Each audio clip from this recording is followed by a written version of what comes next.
Hello and welcome everybody for our first game between two of possibly the best players in the world of the CoH franchise at the moment. In the left-hand corner of this beautiful white flash map, we have Loveness instantly locking in Mechanized Company for the USF.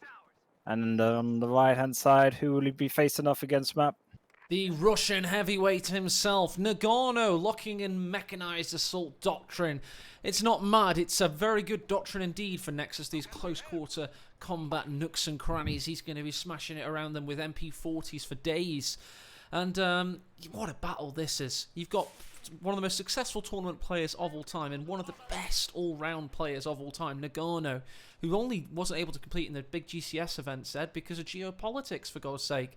These, and of course, last time we were at your bro's studio in Manchester, we watched these guys in a huge best-of-5 final for $10,000. Tell us what happened back in December, Ed. Well, it was Loveness who eked out the victory, as he seems to always be able to do in tournament play, but he didn't get there easy.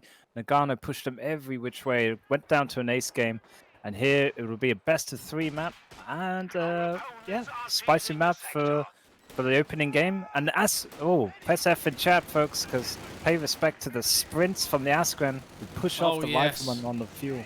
The Assault Grenadiers getting straight in close and personal with the rifleman. Loveness going to have to protect what's his, but I tell you what, not much at the moment, because in the north they've got a worker battle. Pioneers taking fuel. In the south we just saw the Assault Grenadiers claim their fuel points, so interesting. He's tagging back in now, rear echelons versus Pioneers, and he's also got another Assault Grenadier claiming the factory as a good vantage point. Yeah, I like the use of not going for an MG42. It's pretty static, slow play. Instead, full pedal to the metal from Nagano, and he's gone for every unit having MP40s, man. Oh, there you go, and it's a great map for it. By the way, the maps today were chosen via veto process. They had Bayo, Nexus, Bacage, Mill Road, and Kolodny, and you know, 7 maps in total. Go read the rules, and this is the map they ended up with after each vetoing 3 maps. We are on Nexus, White Flash's newest, or one of his most recent maps to get into auto match at least. And look at that MP40 damage, pushing away yet another rifleman squad. Yeah, and what we've seen from Loveness in the past is going mechanized auction, but not really bothering too much about the WC51. Here, he's gone for it later, so he's got 3 riflemen first, and then he'll back it up with that long-range sniping-esque Jeep unit with the 50 cal. He's actually getting some good kills off with this rifleman squad before he retreats away from the health, the Assault Grenadier. That's not bad play. Let's actually check out the KDs in the early game. It's very even. It's not like one player's gotten better KD off. They've just gotten better fuel control off. And we're now seeing Loveness start to try and correct that. Very red map at the moment, map. But Loveness wisely is starting to wire off the green cover on the down fuel. So Askrens are going to have to fight outside of green cover down there. But here comes the WC51, the big pintle mounting Browning machine gun being upgraded. And this, you know, the guy driving it, that is actually Twisted Tootsie himself from Texas. He's I knew he hadn't been around an auto match for a while, so that's where he's been. Yeah. And who's on the gun, Matt? Dr. Oh, that's Von Ivan. It's a US combination indeed. And it's fine, it's in that Jeep, but this unit, the range on it, Matt, is almost like same as a sniper's. Insane. Had a can cap as well due to the squad inside the Jeep. I'll tell you what's going to give it some problems. There's no veterancy for any of these 3 rifleman squads, and there is a scout car coming out. So, yeah, Loveness, small gains, getting the 1 kill with his WC51. It's not going to last very long. There's the first rifleman on the left of his build order is the closest to Vet 1. It's just a couple of snipes away, or M1 Garand shots. But yeah, it's all about time windows as the early game, and this is a good 4-minute 2-2. Loveness wise to it, backs up with the WC51. Interested to see where he's going. He has gone the captain, so of course we could see an AT gun out very soon. He's been wise there, and there it is, almost immediately as we say it. He's got the M1 AT gun, 7mm coming out. And the BAR on the captain, that's going to be a deadly squad. Even Even could take on Askrans at shortish range to medium. He's faking, by the way, Loveness was faking the idea that his riflemen were very close to Veteran C1. They weren't. And he was trying to cause the 222 to reverse away, and it did not work. A lot of mind games there. Yeah, a lot of people tend to assume that the pros are always clicking the opponent's units to check their veterancy. It doesn't happen all too much, but against USF it's very pertinent due to their snare ability, lock behind Vet 1. And even shooting enemy units, Matt, gives them veterancy, so Of course it does. the 2-2 could just not shoot that squad and be better off for it. Oh, here we go. Talking of 222, it's gone in for the WC51 here, and he's going to claim the kill. First blood goes to Nagano. Yeah, and Loveness, strangely, didn't even use step on it, which is free, no munitions, and could have sped away maybe. And the strategic advantage for Nagano is going to be twofold, because the pack, or rather the AT gun of Loveness, is going to be useless, and the next unit out for Nagano is the Panzer Grenadiers. Yeah, and you never know what the players have just done before these tournament games. Somebody likes to, like Asiamint, he warms up with about 4 or 5 auto match games before he comes in. Whereas Loveness, you don't know, he might just come home from Aldi or Lidl, from getting in the groceries and straight into a tournament game. I don't know, but carrots and a pack of cigarettes. Yeah. Yeah. Always made me laugh when he used to stream. He used to like eat really healthy and then go for a smoke out the window. I'm just like, you know, the duality of man. Indeed, Yeah. The paradox No, of he's life. got the expert vision with the carrot power, but no, you just don't know, and I feel like he's been caught a bit colder against. Ever hear about the Nagano. fact that the carrot myth of helping with night sight, as propagated in Britain, carotene. of course? Yeah, it was propagated because the British had a night fighter advantage by primitive radar at the time, so they didn't want the Luftwaffe catching on to their technological advantage, so they started to make this out on BBC World News or whatever it was at the time, broadcast radio, Yeah, it on was the low BBC. frequencies. So they started to make that out as to be why their night fighters were winning the battles over the skies of London. It's because of carrot power, honest folks. Yeah, Definitely definitely didn't have carrots. radar. Yeah, the old blood math, as they used to call it with the Enigma, when the UK had cracked the code with the help of the Polish, but couldn't tell the Germans, or let them crack on that we've actually cracked the code. So Talking yeah. about cracking the code, we're getting skulls cracked right now as the 222's on the attack. We've got Panzer Grenadiers marching in as well as the M1 is in peril. Who have we got coming out from Loveness to save this situation? It just looks like all he can do is retreat away. Let's check out the tap map as well, Ed. As you can see that there's battles on all fronts right now as it's all going down. Yeah, Loveness got a good little breakout going, but swiftly forced back now that Nagano's fleshed out all his squads. He's got 2 Panzer Grenadiers as well as his 2 Askrans. No snares amongst this whole composition, which I always find questionable, but yeah, he's making it work with just insane aggression and power play with the heavy infantry. Fuel in Nagano's hands, cut off also in the heavyweight Russian. Control as the Panzer Grenadiers make their entrance and their presence felt to this captain with a Browning. And the 222 helps out as well. This has been a dominant display of raw power from Nagano. It's about to get met with an M1 fire AT gun. There you go, just about skips away. Very near veterancy 2 for the 222. And big blob now here from Loveness in the south. he's sick of this mess being pinned in and reverting to good old rank 1000 blobbage. But It's the best way minefield, sometimes. If you know your opponent hasn't got a Gotta nice do as it. mine, you were well spotted. If they haven't got an MG, just to get that raw power of everything you have and throw them at it, World War I style-y, it does actually work, even at the most elite of levels. Yeah, and interesting that the 222 got retreated back more S-mine fields in the north, but he retreated it back to the north to repair it after capping the north VP. So a lot of efficiency there from Nagano, trying to do 2 things at once, and just to increase his capping rate and field presence. Oh, juicy bundle there on the edge of the building. So as soon as the lieutenant exited, he had a poor position. Meanwhile, we've got another sprint. Yet again, another one. Trap. Oh, this M1's going to have a torrid time, and it's doubling up as well. Efficiency gaming from Nagano. He's going to take that cutoff. whilst pushing off the M1. M1 survives though, map. He does yet again, using that shield to his advantage. Meanwhile, we do have a minesweeper out for Loveness worth noting.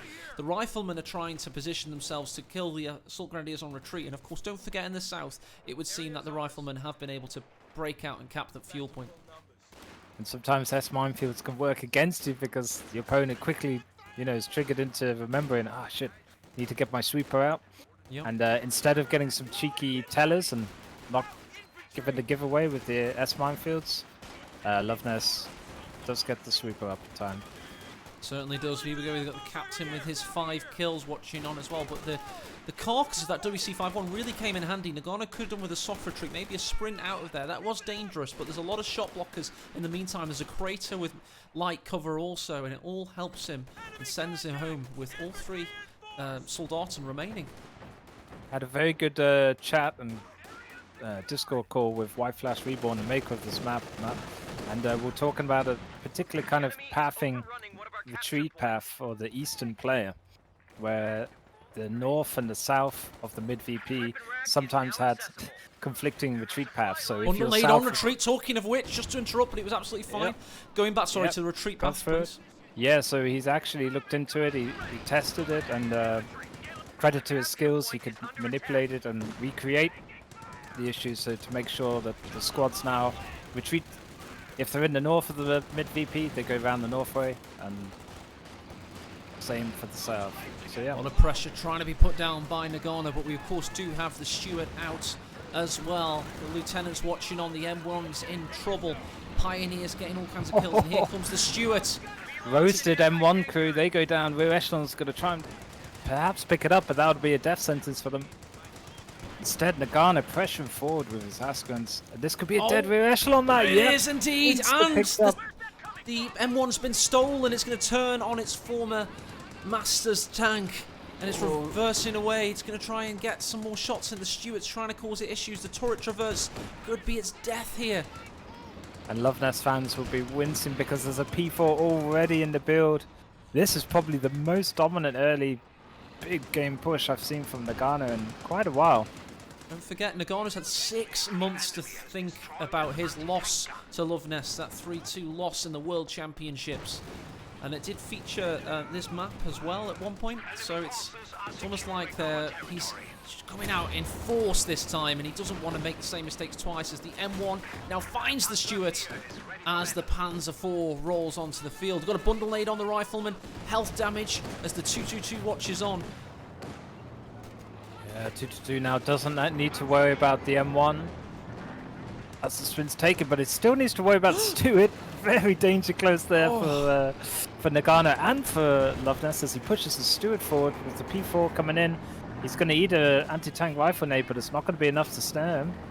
Nope, Loveness doesn't even bother and retreats. That's a wise move, especially with P-Grens and Vet 1 getting the buff next to their allied armor.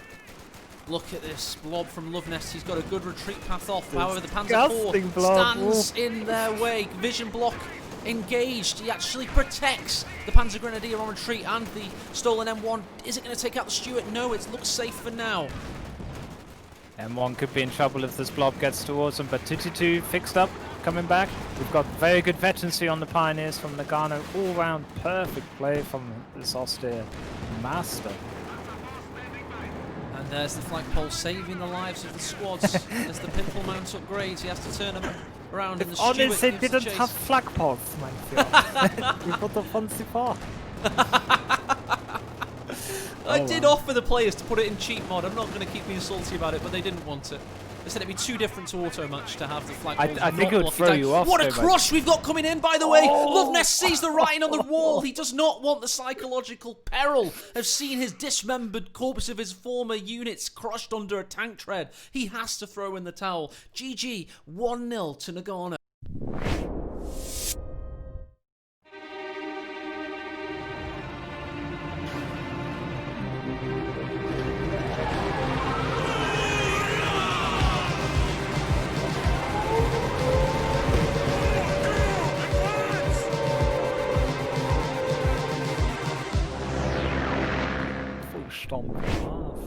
It was a ruffle stomp and a half. Next time going Soviets probably, by the way. Or different map. This just in, by the way, Loveness suffered several bugs in that Nagano was able to kill all of his units multiple times. No, I'm joking. It's just a meta joke for you there, all, of course. Just you've got to hand it to Nagano, Ed. That was a tour of force. Yeah, Nico executed a kind of a meta that came in 2 patches ago with like, right, screw Grens, they're useless. Everyone just thought, right, I need all-out aggression. Askrens will provide this. And Bao Liang rifled through the ranks with this strat. I saw on the streams a lot, and it's so effective, especially on that map. And he just brutalized Loveness there. Loveness fans must be quivering after that because they very rarely see their boy go down in 11 minutes. But this being a tournament game, there's set and matchup. There's 3. It's the best of 3, so Loveness still got a chance to do what he did to DevM and win it 2-1. But Certainly. amazing Look at the performance there from KD for Nagano. Nagano. I mean, with Assault Grens and Pioneers and eventually a Panzer Grenadier or 2, he was able to get such a superior count. He did not lose a single unit. We're just going to flip over to Loveness stats now and just see that, that team killer ambulance saving the day for Nagano. It's agent in the midst, it would seem.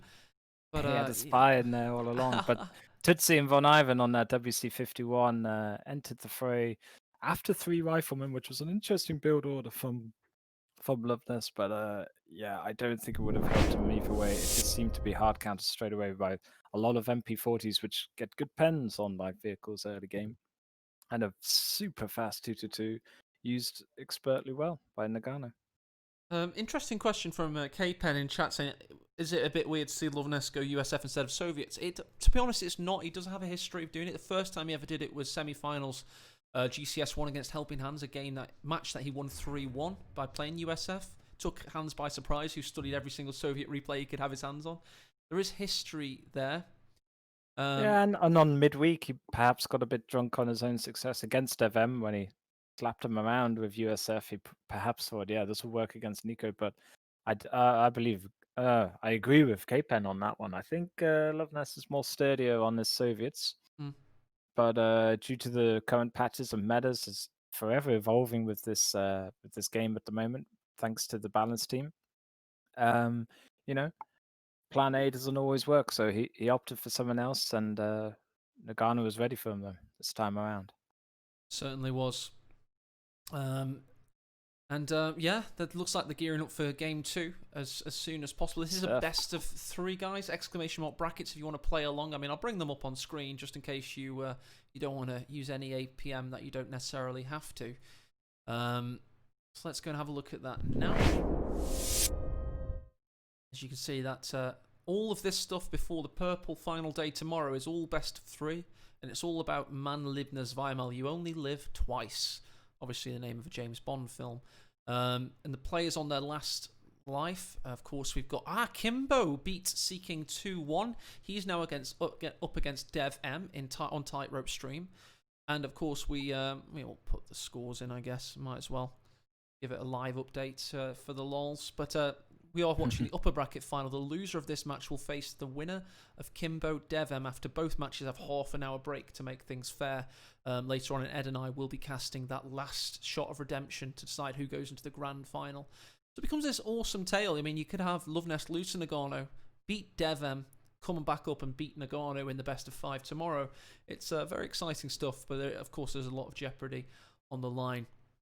Yeah, we had it with GCS2 and Talisman and against Loveness, having to flip reverse it, and they play twice in a row against each other. The mind games on the final day tomorrow is going to be off the chart. But yeah, you got to get there first. So today is very important, especially with those the different tiers of the money prize. If players are really just in it to get a bit of cash, they're going to really want to get past that 4th place, I think, to make it certainly the money Ed's talking about. I mean, 4th place is only $90, and then it jumps to 3rd place at 200 smackaroonies. So it's usually 45% of the next level, just to make sure everybody is never resigned to defeat. The idea of prize pool is you never want to be able to think, yeah, I'll just take my money. No. You want it to at least be double or more. So it goes from 90 for 4th place to 200 for 3rd place. Second is 450, and first place is $1,000. And this is actually in excess of what the Patreon would have delivered for May and for June. You can see that the tally currently says 1,100. That means the next prize pool should be in the region of around just over $2,000, something like that. 2,100. What's that times 2? It's 2,160, isn't it? So that means we're going to be able to guarantee a first place of $1,200 for the August tournament. The August tournament will be voted on next week by patrons. Got some really cool ideas so far. I'll just read them out to you. This is a bit of a... I'm letting the benefactors kind of figure out what we're going to vote on first, and they're putting their ideas forward. A couple of ideas I had was mystery opponents, like after the quarterfinals and semi-finals. We have a vote to decide who faces who to make it the most cool, epic matchups ever. And everybody knows that going in, so it should be cool. Commander vetoes. You sign up and you veto when you sign up. Loads of commanders. That'll be glorious. It's Goodbye, public information. Yeah, it's public information. So you get 4 vetoes for each of the Eastern Front factions, 2 for each of the Western Front. And then you a big spreadsheet with all like these X's in, with all the commanders going across the top and the players going down the bottom, down the rows, right? So going in, you know what your opponent doesn't want to play against, so you can strategize against them. Yeah. And it's going to be really cool. That would be a good idea. Other It'll ideas cut out the meta-feta mains as well. Like if you're just relying on that strat to get you up in the ranks, then it could come unstuck there. Tawny Ref Legend in chat says, like Elite Showdown, a little bit different this time. We're going to have the commander vetoes done in advance, so we don't have to mess around vetoing at the start of each match. But that'll mean that this information is public, so you can check what the players don't want to play against, and it'll be like a lot of mind games in the brackets, and it'll be very cool. That's another idea. And the third idea is like a World Cup group stage leading to ballot picks, like, you know how you pick them out of a hat. And me and you can do that live on air, Ed, and we can have it in Group C, and Ed can pick out his players, and I'll pick out mine, and we'll draw them against each other. So we've got loads of really good ideas, and Ed's now able to vote on them himself. $5 gets you a vote, basically, everybody. We had some really cool votes as well. We had there were 2 really moralistic questions. It was like, is Kimbo ready for tournament play now? Do you think he's paid his penance? So we let the patrons vote because it's their money at the end of the day. And we also had other stuff like that. And I know that's a bit controversial to point that out on air, but it's if you put the money in, you get to say what happens, basically. That's how I see it. I'm happy to cast it. As long as it happens and there's something good to cast, I'm happy, basically. I think the best should fight the best, so shouldn't have even been a question in my mind, but that's you gotta have structure, you gotta have rules. You gotta have rules and structure. Yeah, you'd have it like a Mad Max, though, wouldn't you? In Ed's world, if you like survival of the fittest. Massive cockfighting, basically. People throwing in dollars, and it'll get like Hot Shots Part 2, you know, where they get to dip their hands in like crazy different weapons before they fight it out. But yeah, good thing I'm not in charge and you are. Yeah, exactly. Got loads of good referees as well, by the way, everybody. Ficton Moped, GB Pirate, Ipkai Fung, Legio IX, Hispania, Ricky Rifle. Big shout out to him from Ed, I presume. Sturm Panther, Sturm Tiger Daffy, Ishtari, Reaper Rogue, Spanky, White Flash Reborn, and a Woof. It's like an epic elite mega team. Like that crap film with Stone Cold Steve Austin, Sylvester Stallone, and Schwarzenegger. What was that? Oh, well, The Expendables or something. Oh, yeah, it's like that, but referees. Oh, yeah, geez, Steve Austin, wasn't it? He was in the first one for like 5 minutes, probably got annihilated immediately. Yeah. Couldn't watch it when I knew that was the case. Oh, I'll see Vicky at the extract pub. Don't we worry about that. But yeah, the amount of community input as well. I know we are a little narcissistic egotists, but the amount of just general community just coming along, watching, getting supporting. You know, there's other channels as well, like in the Korean front. Look at the Korean scene of CoH as well. It's kicking off. Huge spike. Kicking off so big styly. You know, thanks to everybody in EU, NA, Pan Asia, everywhere, Australasia. And there's probably somebody in the North Pole just we all touching still cheering for Talisman because he's like 3 years behind on on the cast. So, Talisman. Shout out to that guy at the North Pole watching GCS2 live and at Oh his home. gosh. But but yeah, I think as Code 3 comes out, it'll be interesting to see if we get a bit more of a diverse player base. Yeah, that's the You big know, if. That's the big question. A lot of or people it'll just be a reckon. complete sausage fest as per. But well, it'll be interesting to see what they get. But it just tends to be, as a boy, you love like action men, little army men when you're growing up, and I Mm, guess Code 2 is a continuation of that. And but it is a brilliant game. It's what 5, 6 years old now, Matt. 7. 7. So imagine Code 3 then. Oh, That would be excellent. and a bit It's of what backing this from World, Sega World Relic. It'd be Game and huge. nothing's announced yet, but every community member just wants it. We're ready for it now. We'd love there to be a Code 3, but I think we have to wait for Age of Empires 4 to be released, probably. There are rumours. They sent out some surveys publicly, and, there's rumours that they're at least thinking about it, and that's just enough to get us to start to be excited. And we talk in terms of years in the Code community. We're not like here for a month and then we're gone. Well, I've been around for donkey's years. Ed's been around for a while now as well, and yeah, so for us it's imminent because we know it's a possibility. It's like next 5 years probably or something. We just don't know.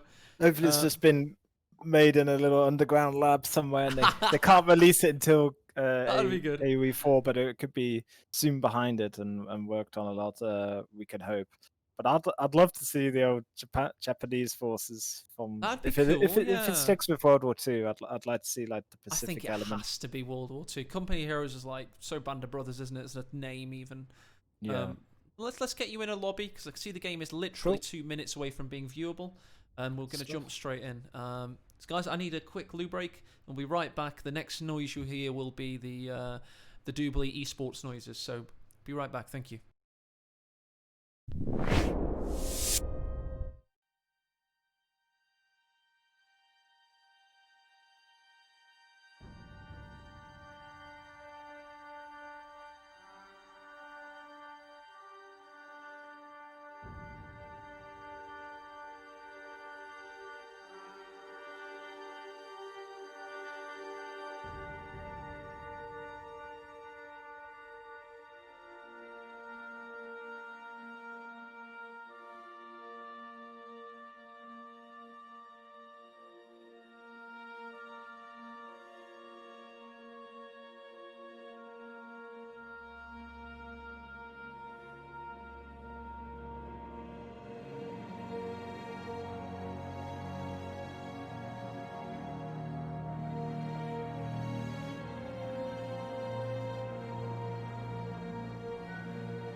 Oh, you start. Here we go. And here we are. We are live with Loveness in the upper brackets. It's Loveness Wehrmacht. It's not yours. It's not any random player. It's probably the best player ever to pick up Coming Heroes 2 in this faction in particular. He's locked in the GID, the German Infantry Doctrine, giving him those 5 men grenadiers later. And he's 1-0 down to who in the West? Hopefully he doesn't get giddy with that GID, and he'll be up against Nagano from the Ruka CL clan, and he's got the good old Britbong UKF forces, man. He certainly has, and these Tommies are out in force. More than likely going to be 4 of them. Let's see if the mini patch that came in is going to delay anything at all, because the Brit blobbing is strong in the current meta. Yeah, and we've got another showcase of this beautiful map. It turned out Nagano's favor last game, but we don't see USF from him. I think UKF can be very strong, especially on the old iteration of this map, where there's a hell of a lot more green cover around for the infantry sections. But in this reverted mode, it is a bit more fair, I'd say, for the Axis forces. Big shout out to White Flash Reborn if he's somewhere in chat. I mean, Ed was hailing the fact that you know, he listened to Ed's feedback for this map. He listens to everybody's. He's not a great map maker because he's got this incredible feel. That means he gets maps right first time every time. He's just very good at listening to advice and feedback, and he knows how to filter out the crap advice and focus on the good stuff. Because he's an engineer by trade, so that's why you end up with a map like Nexus, which was once hated by everybody.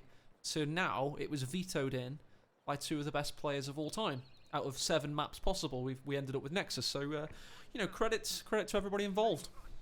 He's very modest. He literally does rocket science as a job. So he does, yeah. If a rocket scientist can't do the CoH map building, then there's no hope for all of us. But luckily, yeah, he's learned the tools, and it takes a long old time. Ricky's had to go on Mill Road and others, and Fuzzy and other friends of mine. It's a tough tool to utilize as the CoH world builder, but yeah, I'm glad we've got people willing to be so patient and persistent with working out some great maps for us in this 1v1 scene. Certainly, and we've got a lot of great innovations with the Master League. Check out the description bio, there's some good exclamations you can put in chat, give you some more info on what we're doing here. But let's focus on the tactics, which are now starting to boil over after a little bit of a tense early game. Pioneers leading the way for the Grenadiers, Tommy's in peril, getting pushed away ever so slightly. Yep, we see a good little surge there from Loveness through the middle, right up the heart of the map, and an MG42 camp in the south exit now of Nagano. He goes for the good old universal carrier as his answer to this early aggression from the offset. And of course, Platoon Command Post will be following up very shortly if he wants the Vickers as of the midweek patch. Tommy's versus Pioneers, a lot of health on that remaining worker unit as the Grenadiers come in from the sides. Always amazes me how little damage, sadly, sometimes the Pyres do up close with an MP40. I mean, surely you just spray down everything, but yeah, they have to retreat for Loveness, and his MG42 has been flanked and shanked by 2 converging infantry sections. Certainly, and the UC has the world on its shoulders right now. It's literally a universal carrier because Nagano's been pushed back quite heavily by Loveness in the early game. UC's going to have to go rampant and start evading Panzerfaust and trying to hunt down the Pioneers and the MG42. Pioneer currently putting the light mechanized down. Like in recent modern wars, fuel hotly contested over in the south. Look at the bodies down there, man. It's an absolute graveyard. Dear, oh dear. A good smart play there from Loveness, using the side blocker from the big house, but the Tommies are sick of this. They want they want it back. It's a close combat rifle match and nobody dies. This is just how realistic the ballistics profile is in Company Heroes. It's very very interesting at times. Nice Faust in the north there. It's quite funny. I saw on a history program once about World War II. World War II was the most everybody shot to miss in any war. So like 60% of guys just shot in the general direction. They didn't actually shoot to kill anyone or hit anyone. It was quite Tell you why that weird. is, because they conscripted a lot of people, didn't they? Yeah, there's no the one thing about the British soldiers, and it's in that famous you know, copy pasta about World War II. If you hear British soldiers firing duck, etc., they were all professionals, so they actually had very good, you know, discipline and actually fired to kill. But a lot of the Americans and the Russians and even the Germans, they were just everyday people, you know. Kind of sad, really. But of course they don't want to kill anybody, and that's very true. They did a study on that, and you're right. Yeah, as opposed to now, it's a lot smaller armies throughout the countries, but they're all trained professionals, and yeah, they don't have to do any killing themselves, do they? AC-130 incoming, as we see the 222 incoming from Loveness. finding the Tommy squad, and he's actually on prioritised vehicle right now, so it's more of a drive-by. He's hunting for that universal carrier. Yeah, and this is perhaps one thing in future codes maybe we could get is when you prioritize vehicle to stop the coaxial machine guns from shooting, giving away your position. Yes, that'd be fantastic. As the universal carrier is destroyed. No tweaks needed there. Certainly worked as Loveness intended. Went straight past it with blasting his coaxial all the way around. And now he's gone on to prioritise killing anything he can see mode. and it acted as a nice Sherpa for that really low HP Gren squad. Nagano wasn't able to get any shots off on that, so a lot of manpower saved there from Loveness. German efficiency in full effect here. And German Panzerfaust also, as he gets the pocket rocket out of and absolutely quarterbacks him. Whenever I hear Panzerfaust, always reminds me of Call of Duty, you know, when you're playing the single player. Panzerfaust are woefully inaccurate. then you try him in the game, you're like, yep, and you fire it over your own shoulder. AEC is stricken as the MP40s of the Storm Troopers are causing all kinds of problems. There's no definitive answer out for Loveness for the stricken AEC. It's just going to be able to be an island of resistance. And stricken as it may be, it's not going to be devastated for a while. Oh, but the AEC giving the Stormtroopers a little love shove, pushing them off the map. No smoke used by Loveness, so he couldn't cap the decap, the cutoff there, Matt. Good little hold there from Nagano. Wish I'd caught that on camera. Sometimes even a damaged engine AEC is doing more than you think when it comes to the elite level. Extrapolating every bit of worth out of each unit, despite the condition they're in. Give you a glimpse of the beauty of Company of Heroes 2, one of the best looking PC games ever made, especially with a little bit of reshade. And it's 2020, this game came out in 2013, and it's an absolutely gorgeous experience as the Tommies come in, force away the Grenadier squad, and Loveness this time. Axis seemingly OP, as chat are probably saying, on Nexus. Well, stick around because Nagano won that first game so convincingly that surely the second game can't go the same way. But yeah, if anybody can surge on in the later game, it is UK forces. But the map very red at the moment for Loveness. It is again. I mean, let's just watch in tactical map mode. See all those retreating units. Nagano's trying to battle out of his position, but it's I don't think there's been that many casualties quite yet. We're also going to check the stats now and see that indeed is a very low KD game.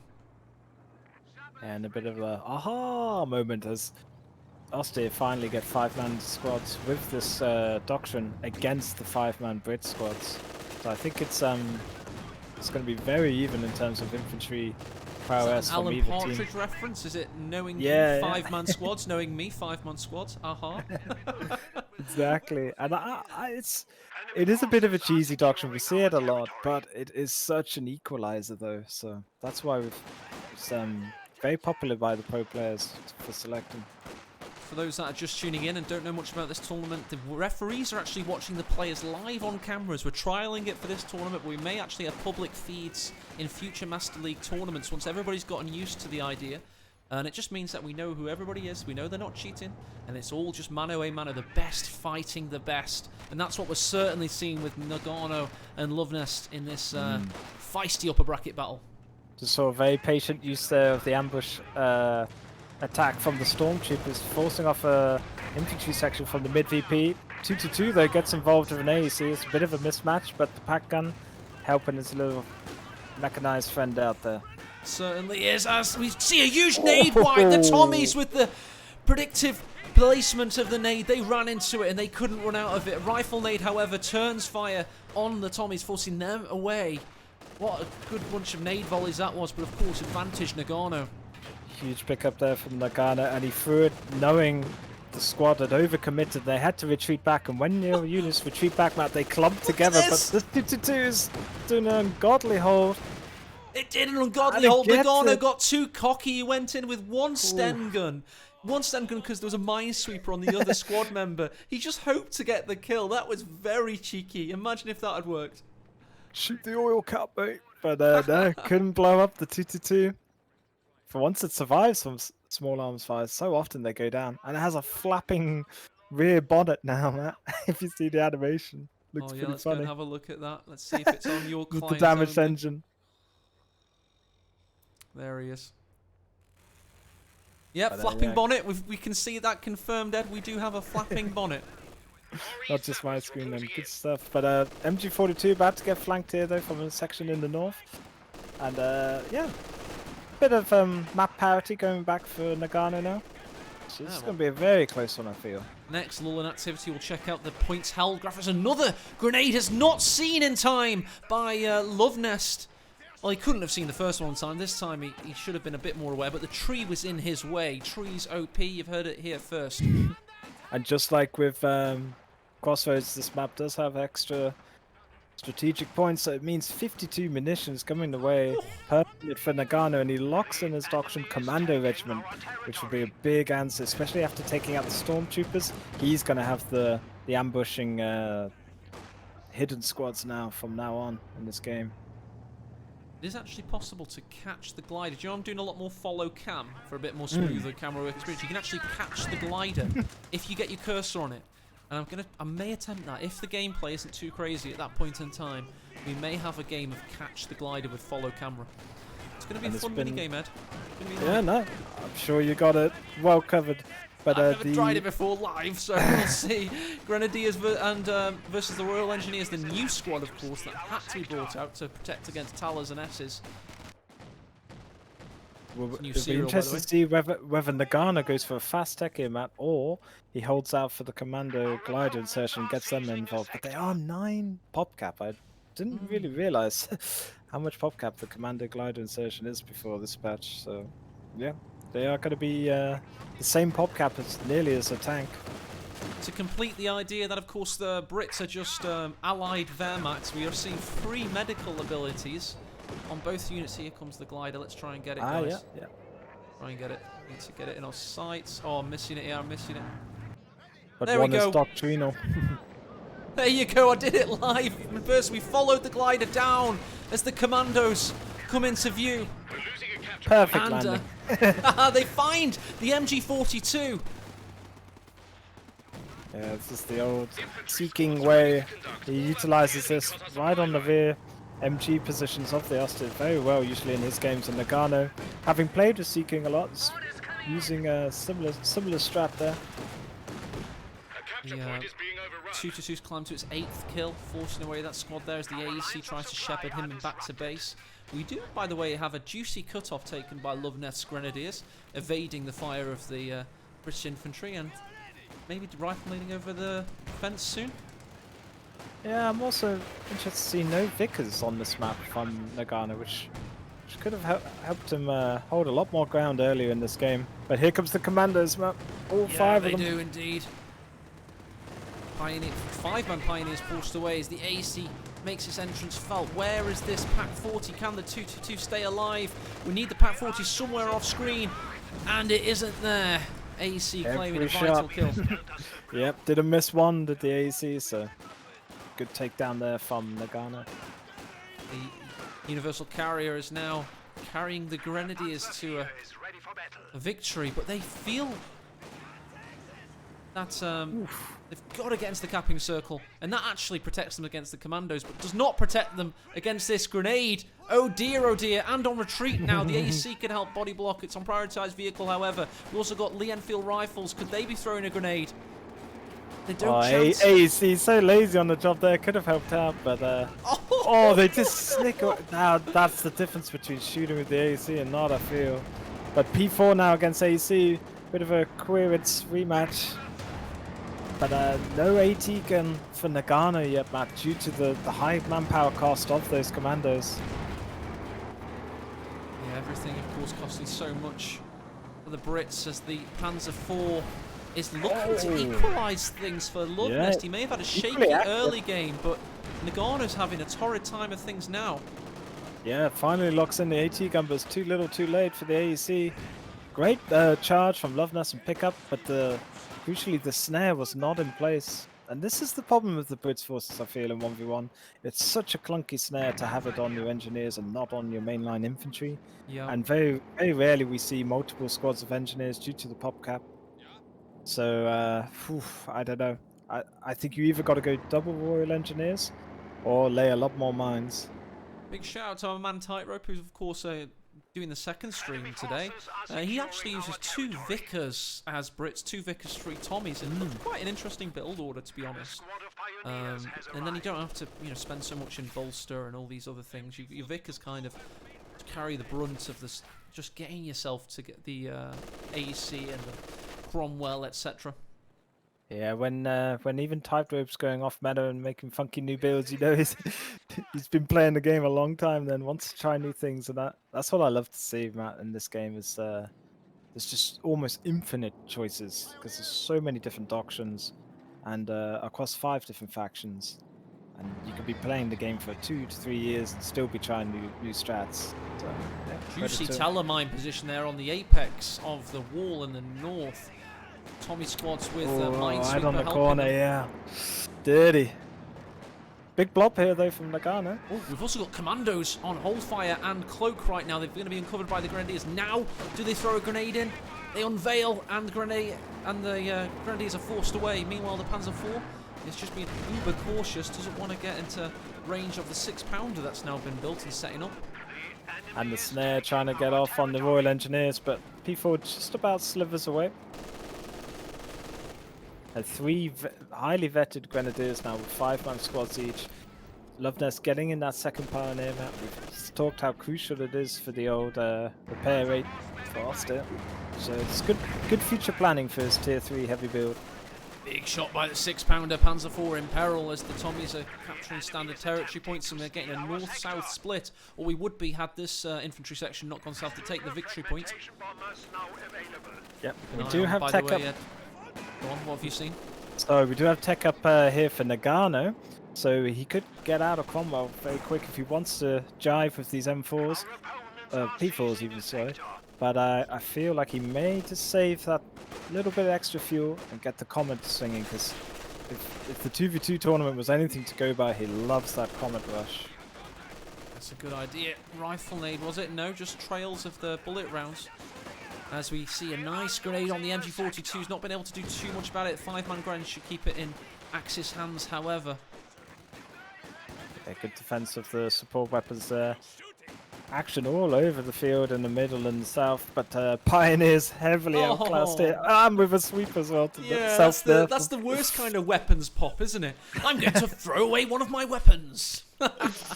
Yeah, having optional sweepers like the Sternpires do for OKW could be a good inclusion in future patches, one could say. Yeah, you get to risk it and decide when you flip it out then. With the community taking the lead with the Master League, we actually have the options to maybe do some stuff like this next year, I'm thinking. If we get an idea if there is going to be a Co3 first and foremost and when it's going to be, we can start saying to ourselves, okay, let's start balancing out these factions, make other things a little bit more exciting for a year or so. Now that would be cool. Yeah, definitely. And you could see what Loveness was trying to do there with the P4. He was trying to crush the cover because he knew the commandos could be behind it. But the 6-pounder with cheese, the AT gun of the Brits, helped it out. And lovely rifle nade there. Commandos in the north as well. They the Cromwell hits the field, so he doesn't save for the Comet. He wants the firepower now. And there's the second P4 in the build map. Commandos on hold fire, face tanking. I don't know what Nagano's thinking there. He's having a bit of well, that's the difference. An issue, isn't he? Loveness was so quick on his ambushes, so aware all the time, whereas Loveness is kind of brute forcing this a bit more, using his APM across the map and sometimes forgetting about that old commando. But they are vet ones, so they self-heal, which is huge on the battlefield. It is, and let's have a look at the. I wanted to look at the points held graph and just show how close it was for a while. We did see a big Loveness spike earlier on around the 8-minute mark, but it's been very even for a very long time now, showing that these players are building strategic reserves for the late game, it would seem. Yep, and double sweepers is the choice for Loveness. Nagano is starting to lay down mines now, so they should be well spotted. But no flamethrower on this map could be so useful, especially with a couple of key strategic buildings around the cutoff points. But Yeah, double sweepers just shows you the threat of mines which Loveness is feeling from Nagano. Cromwell reversing into combat. Nope, doing a 180 and evading a shot, it would seem. And returns fire. As the Good old Panzer IV. Michael Jackson in that tank. Oh! Let's get Pendo from the front. P4, RNG's Axis OP. Meanwhile, the other Panzer IV, the fresh one, comes and pushes Nagano's forces off en masse. Yeah, a lot of retreating squads now here from Nagano. Gonna lose a lot of the map due to it. But Pioneers charging it again with that mine super. Love a bit of close combat. Getting them crucial veterancy. Cromwell's under pressure. He does have a 6-pounder to help him out. He's reversing away, hoping the Panzer IV follows. And the north is falling into Loveness' hands as you've got Grenadiers coming into the south. Loveness is trying to apply pressure on all 3 lanes of the map, it would seem. Oh, P4, danger close near mine. Hits it in the north, man. That is such a blow for Loveness because he was coming around for the flank to try and take on the Cromwell. It's been Here wounded. come the boys as well, all 20 of them coming into the northern position as the 6-pounder tries to meet up with them, but it's got a difficult path, and that's excellent by the Pioneers there. They have possibly just kept the Panzer IV from getting damaged even more. The 6-pounder was the key. Yeah, these mines are being laid down aplenty now for Nagano. He's doing good work there, and that helped out as Cromwell survived basically, because that P4 was coming to do the old surround and pound to finish it off. But Pioneer's nowhere near his own snared P4, so need to get back to work. Stop chilling at the base with the medics. Pack 40 under pressure, but we've got this 3-kill Veterancy 2 MG42 backed up with a Panzer IV. And that'll certainly help out. We've got another Cromwell coming out for Nagano. He does, by the way, have air supremacy operation available, so he could go for a monstrous flank with all of his infantry and his 2 tanks here and click the ability, which is certainly ready. What I like about this map as well, it's great for AT guns. You get that those long range shots off, despite there being a few sneaky strategic shot blockers. It's really good in the late game, especially after heavy crushing a lot of the side blockers for AT guns and big wide. Use your money space. on Ed. I'm going to give you the battle lines now, and I want you to give us your prediction. Ooh. You got 4 Vetty Tommies, a Commando in the midst. You've got a 6-pounder of Veterancy 1. You got 2 Cromwell cruiser tanks versus 3 Panzer IV medium tanks, 3 5-man Grenadiers, all with G43s, 2 Pioneers for quick fixie-fixies, a veteran MG42 and a Pack 40. Ed, who's going to win this next big battle? Because you know it's just Big coming. call, but I'm gonna go with Nagano and the Brits, as the ability will soon be ready. An air supremacy operation is just 1 click away from winning, I feel. Even against Grenadiers 3 1 click peoples. away from dying at the moment, though. Cromwell's in force with the grenade on retreat as well. We finally get that second Nari's Sapper squad up, Matt, so better repair rate now for Nagano. And he's going to need it against 3 P4s, but just 1 AT gun from Loveness, so could get sticky if there's a second AT gun picked up for Nagano. But we're about to get a Kursk-esque, but a revised Kursk-esque tank battle, I think, soon. 3 Certainly P4s and 2 Cromwells. It's shaping up nicely for the late game. Don't forget, by the way, Loveness has that fragmentation bomb in his pocket as well, so we've got 2 big boy abilities in the late game. But I don't think it's got the impact of air supremacy, though. No, it's That a skill-based ability. hellacious. The Brit abilities, you click them, frag, you have to at least position it and time it. I can't stand the Brit abilities. People, the Panzer IV can't stand being cornered, and that's what it is right now as the Cromwells burst through the fences and put utmost pressure down, but we do have a Pack 40 waiting. Yeah, Pack 40 needs to get into the fight, as does the 6-pounder. Both AT guns to rush into the help of their tanks. The snared up P4, though, is first blood and good win for Nagano there. Cromwell's under pressure, however. 6-pounder claims the position, but the Vet 3 5-man Grenadier tags in, looking to push away the 6-pounder, but gets eaten alive by those high explosive rounds. These sniping Cromwells, they've been pretty below par trying to hit a tank, but somehow they can snipe a Gren model, no probs. Yeah, he's up to 5 kills on one of them at the moment. The other guy's just got a kill. Meanwhile, one of the 3 Panzer IVs goes north, despite the mines earlier planted. Just wants to keep the Tommies off the field. Yep, Commando's forcing off the Grens, but it was a bit disappointing to see the Grens not coming in to complete the flank during that fight. They would have got a snare off on a Cromwell from behind, and you could have finished that off with the North P4, but opportunity missed there from Loveness. It certainly seemed to be the case. We have both abilities now ready. Oh no, he's just spent some munitions on that grenade there. He's just actually kill his own mine. So double whammy on muni cost.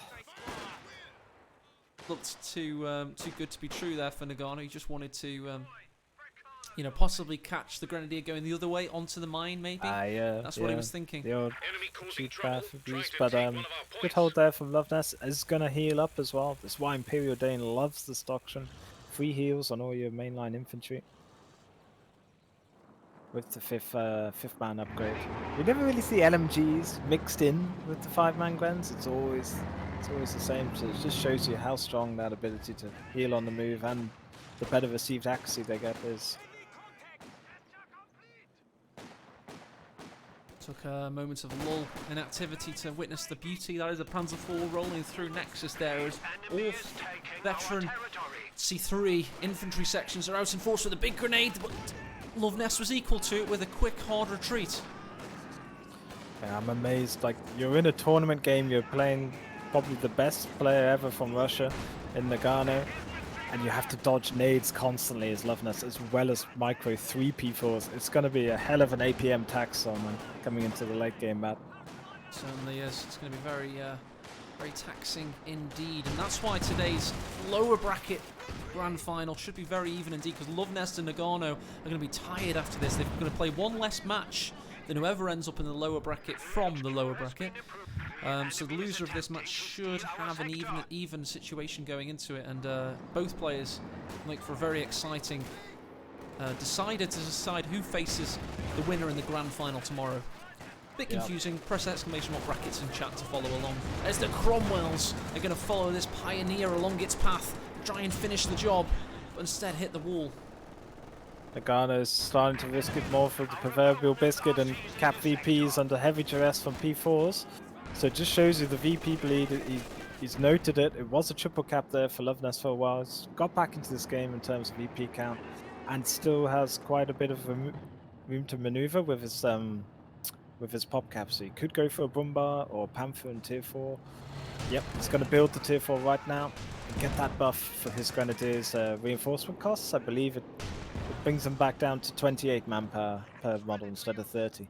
Whoever would have a problem with Nexus, I feel like this is a very, very classy 3-lane kind of tournament-based map, isn't it? It's a good one. Yeah, it's like an industrial Bayou. It is, the tilted Bayou. Yeah, it's nice to see different kind of scenery and a bit like Alliance of Defiance-esque buildings and walls. Yep. So yeah, it's nice to see it in a 1v1. I'd love to see a full cold map in 1v1. Yeah, we don't have any anymore. They No. actually ruin people's PCs, it seems. Panzer IV against the 2 Cromwells with a 6-pounder, very low on health now. He's getting...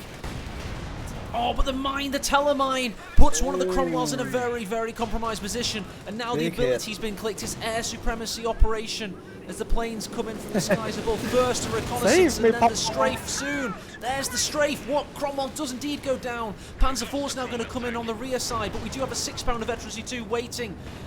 And the 3rd Panzer IV comes out. What a monstrous flank by Loveness.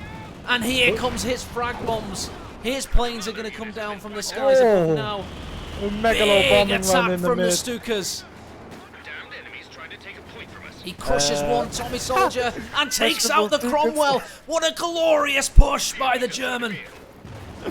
So the Brits commandeered some Stukas and bombed the living hell out of all the German positions. That was painful. I knew the ability would come in big, and there you just saw it, Matt. But he loses his last AT gun. There's still 2 P4s alive, and the Panther's in the build. Sorry, Ed, so what we missed on camera there was of course, the fragmentation bomb was great, but are you saying the Allied supremacy operation devastated loads of support weapons off camera? Yeah, it deleted the pack and hard killed it, yeah. Yeah, I can see the devastation there. So just off camera there, Loveness has lost 2 support weapons, but he's going to compensate that with a Panzerkampfwagen 5. You can't say that's not a good trade. Yep, exactly. The battle of the Air Forces has been done. It's the time of the ground units now. And 2 vet, 2 P4s, Matt. He's in a good position as Loveness now to push on. I would like to see Nagano perhaps go for now Comets instead of more Cromwells. He's just in light cover trying to bully out those Grenadiers, and he's trying to survive under the Panzer IV duress. Also, he's branching out north. And just before we get this next wave, as the Panzer IV brutalises this Tommy Tree, let's have a quick look at the stats. It does go slow motion when we look at this, but the army value graph shows a big tail there. Both players lost a lot, but Nagano lost a lot more. Yeah, he lost both his Cromwells, whilst Loveness only lost 1 P4, so great armor win there. But in terms of support weapons and infantry, Loveness did lose a bit more than Nagano. Yep, he's gone finally, so he's got hammer teched, and he's finally getting the Comet. I feel the double Cromwell wasn't really due to being in a good position from Nagano, so it's reactive kind of play, and that's due to Loveness' awesome performance here in capping the map, getting the fuels and the VPs back in his favor. It's all to play for that, but yeah, having thought Nagano would win it with that ability, I'm seem to be made look a bit stupid here from Loveness. Shouldn't have doubted the German ace. And we will of course name this Panther after one of our loyal big boy benefactors and officers as part of their their gift set, let's call it. And the sponsorship goes out to your man, Ragnar Hammersbane. Oh, what a beast! As the Panzer Panther reporting from the Panzer Elite of Co1 would say. No one is safe with that Panther. Oh, but coming up against him, we do indeed have Ishtari's Comet Tank. There are 2 sponsorships from 2 big boy officers from the leagues of the who make the Master League happen, and they're battling up against each other right now. Comet versus Panther as the Panzer IV reverses away. Ragnar gets the first shot off, but Ishtar is a big tonky of a man, and doesn't get the pen, but will be alive. Does get the snare onto the Panther, but no engine damage due to that bounce. Nagano desperately needs the second Royal Engineer again once he gets the manpower.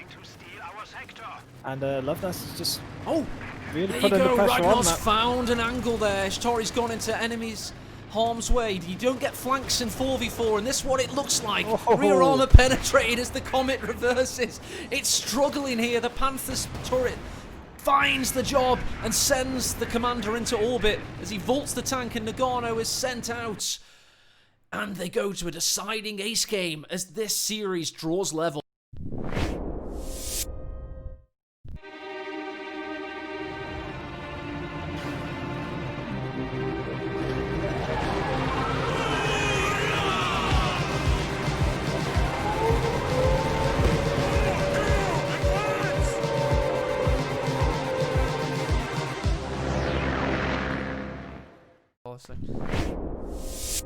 And we are back live. Big shout out to Ishtari. We won't name the Comet after you. We'll change it. We'll give you another unit to sponsor later in the weekend. But big shout out to Loveness there. He's just a master of these comebacks. He stays so calm, cool, and collected, Ed. That he's just remains unfazed, and just another tautology that sounds like all the words I've just said again. You can't.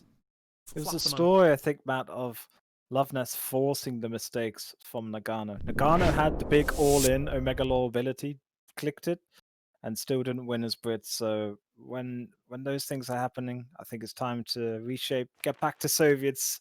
Somebody get some Soviets action up in here, because I think they're far more steady for allies in tournament play. I think so. And the Brits just lacking their snares and repair abilities. Cost Nagano quite big there, and the choice of 2 Cromwells instead of getting a Comet early on, or a second AT gun, I think didn't work in his favor as well. But hindsight's 20/20, as they say, and did have 4 Vet 3 infantry sections at the end of the game, just showing their if we go over to Nagano's title card now, which we'll see on your screen, you will see that his best unit, of course, would have been the infantry section. But we've just seen that Loveness was able to get 453% efficiency out of his Panzer IVs.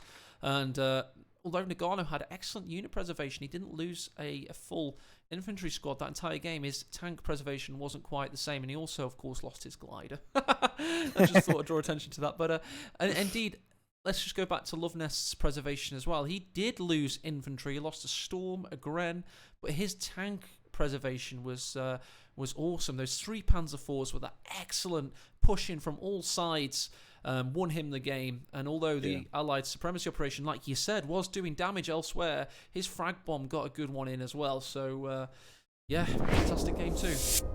GG's. But yeah, I look forward to now the Ace game on a different map as well. Yes. And we'll see who goes. Let's have a little look at the brackets, because the brackets will tell you what the deciding map is. Let's go over to that now.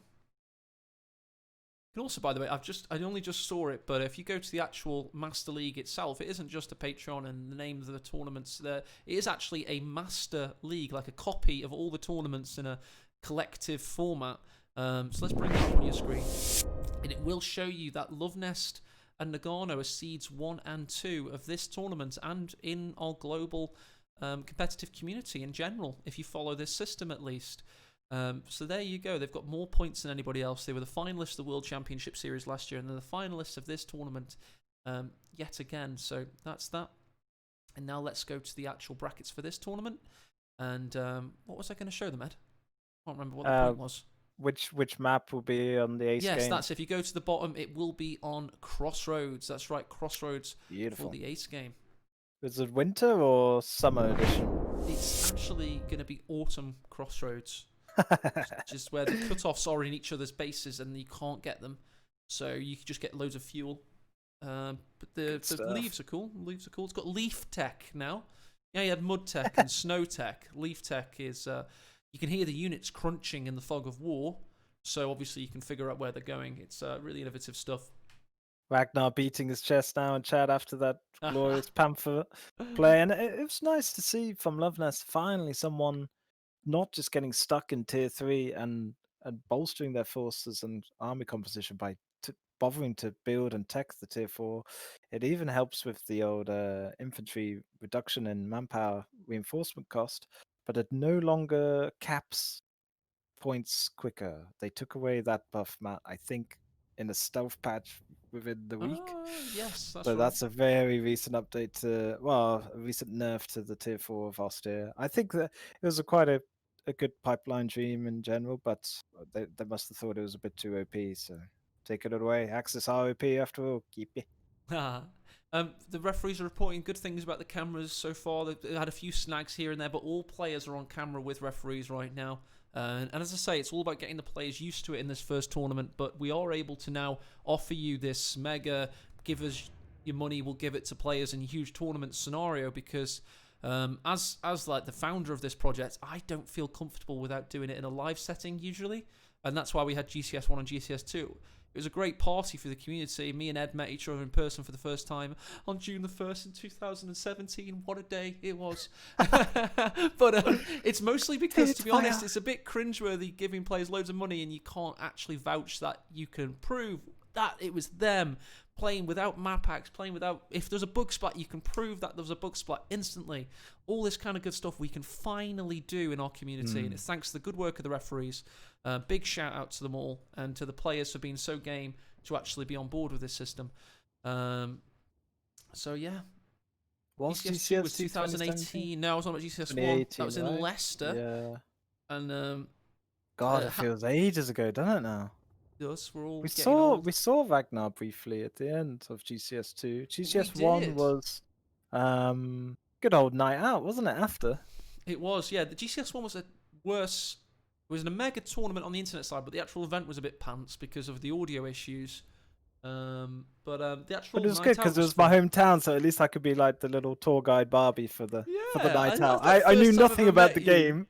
Pompey and Tomikaze had to explain everything to me whilst we were watching it along, but at least could come into my own with a little barcall after knowing where to go. And we have got interesting ideas for next year, by the way, lads. We can't call it any GCS 3 or any of that kind of stuff, but we are planning on ideas with the Master League.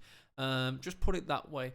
And if you want to be part of early advance warning and also just planning in general, because it's not just like the AE and Ed show, it's a whole bunch of people on Discord talking about stuff and making it happen and giving ideas and voting on them. We've got plans for something in 2021 at least. But in the meantime, we're going to have huge tournaments, one every 2 months. Bermuda, right exactly. under our shell company of the offshore bank accounts. Yep. I feel we have great homeland supporters back in Bermuda or the Cayman Islands. Tomikaze, know what up? We actually had a planned little trip to Vietnam, me, Tom, and Lyconius from the Oh, yes, I community heard about that. this year, but Corona got in the way of that one. But definitely always up for more future meets. I think I'm trying to get out to America as well and see some old friends. I saw G Daughters, the Brave, last November. Wanted to see Benua, didn't work out unfortunately, but yeah, it'd be good to see all the NA fanboys and maybe Pencil P5, the ultimate Chad, and Tomikaze, of course, in his home province, because there was such a commitment from so many people to come over to the Shame UK for COVID did GCS2. that with your Vietnam trip, certainly. But yeah, I mean, hopefully that'll all be clear next year. And also, we'll try and be able to get it in a place where maybe we can get the Russians over. You just don't know at this stage. But I can see that DevM and Kimbo are battling out again on Nexus. And that proves to me that Nexus is way better thought of than some players would intimate on stream and stuff. I think it's a better map than people give it credit for. Tightrope's probably casting quite quietly, I assume, because it's late night there and he lives in a shared accommodation with his flatmates and stuff. They've had plenty gong times though, Ed, so I'm sure they're used to it by now. I think he's had to hold fire on the old gong edge at like 4 whatever AM it is over there. But no, credit to Tightrope. What a guy for casting and helping out with the other side of the brackets. Much loved caster within the community. Definitely. Does constant videos, 1v1, 2v2s, Warcraft games as well. I've And seen. he made the little Master League thing. Yep. So he's in Matt's good books for now. Big shout out to Invader Slorge, who made the actual sound effect and the music. You know, the. Do you have to press hotkeys for all this and remember all that stuff, or how do you do it, or do you click it? Click things. Well, waiting is 1 because that's the easiest one. Cameras with 2 faces is 2. Etc. And I've got them all locked down to control so I don't accidentally press them anymore. OBS had a hotfix that's made the hotkey system really work. I'll show you. I've showed you loads of times. You've cast with me in this room 3 times. You're not like To be fair, I was making you sit on the most uncomfortable chair in the world at the time, so I can appreciate you didn't take anything. Yeah, here's a wooden punji stick. Good luck. Pointy bits down, so you should be fine. How much better is the sound quality now? We're not doing it in person anymore, though. You know, it's yeah, probably a lot. We should probably do it. Just probably meet up for fun. Saw. What did I see? General's Gentlemen the other day, and they do it well, despite 2 of them in the same room. You know. Yeah. So they've had years of practice in it. It is fun to do it in person, but also due to this lockdown at the moment, with Corona still being a nuisance in the UK, or especially with the government laws. We make do. I went to the persevere beach today. I went to the overcome. beach with a 4-pack of Stella. Took my 3 kids, and we just we had a good time. Played some touch rugby with people. It was a good laugh. Coughed on. I don't know how serious the lockdown was. Apparently on July 4th, the cough distancing rule goes to 1 meter as opposed to 2 meters away from everyone. But you end up going to the shops or whatever in Tesco's, and there's like 90 people in a queue, so it suddenly all goes out the window. I don't know. We're 1 minute away. I just need to quickly rush and make a coffee. Ed, do you want a live mic, or do you want a bit of break yourself? Yeah, that's fine. I'll chill. I'll send you a quick obs link, and then we'll jump away and we'll come back in a second, dudes. So do not go anywhere.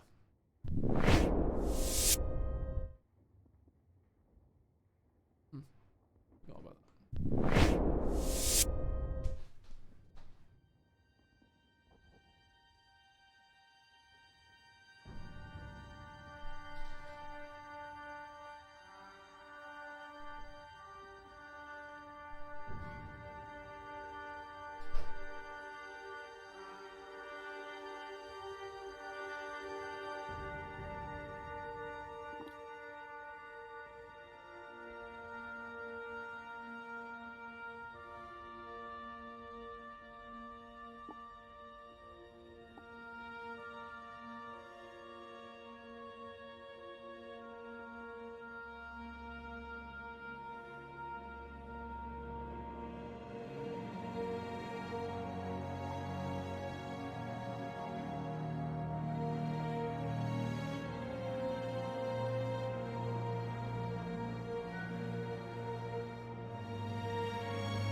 Can't wait for this. It's going to be one for the ages.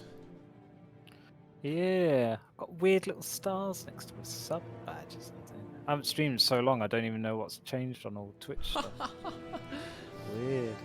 I just saw it in my subs out there.